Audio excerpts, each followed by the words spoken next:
Let's talk about what the Prime Minister spoke about on Friday night.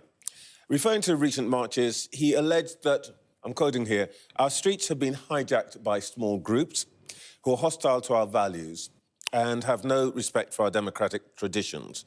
And he said to those who choose to continue to support marches each week, don't let the extremists hijack your marches. Can you name a group that isn't already banned that needs to be proscribed because of their actions on these marches?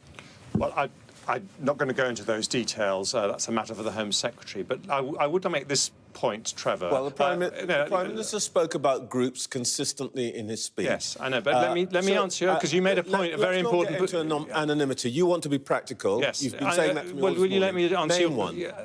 I said I can't give you the name of one.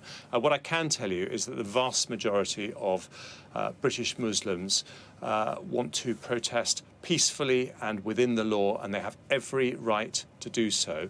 But we have seen examples of very intimidatory protests that have made other people feel unsafe. That is not the British way. And what the Prime Minister was saying is that what the Prime Minister was saying, we've all seen the scenes on our television, what the Prime Minister is saying is that we need to remember the British way is tolerance and understanding that the way for you get change is through peaceful protest and argument and persuasion. And he was reaffirming those very British values. Forgive me, Chancellor, this is a very important point. Part of the British way is to be straight.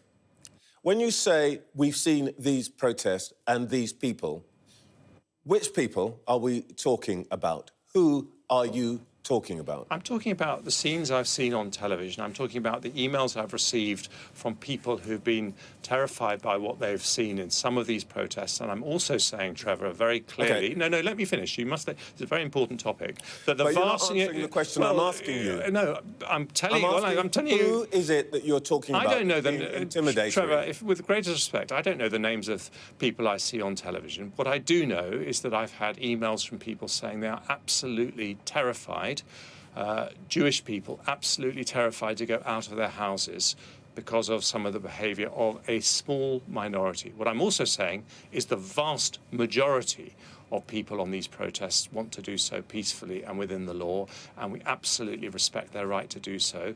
But when lines are being crossed, we need to call it out, and we need to be active in calling out extremism for what it is. I've let you answer, but if you wouldn't mind answering my point.